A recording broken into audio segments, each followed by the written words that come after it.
কি আমি এরকম হঠাৎ নির্জন অন্ধকার জায়গায় চলে আসলাম কি করে? আর আমার গা হাত পা এরকম ঠান্ডা বরফের মতো কেন? এ কি আমি এরকম ভূতের মতো দেখতে হয়ে গেলাম কি করে? আমার সঙ্গে এসব কি হচ্ছে?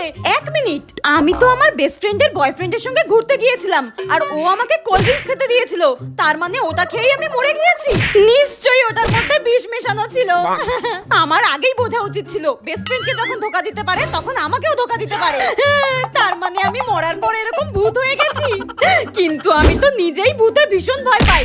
এক মিনিট, আমি তো নিজেই ভূত হয়ে গেছি, তাহলে আমি কেন এখন ভূতকে দেখে ভয় পেতে যাব? মরেই যখন গেছি আর একবার যখন ভূত হয়েই গেছি, তাহলে কেন না মানুষদেরকে ভয় দেখানো যাক, কারণ এখন তো আমি এখানকার ভূতেদের রানী।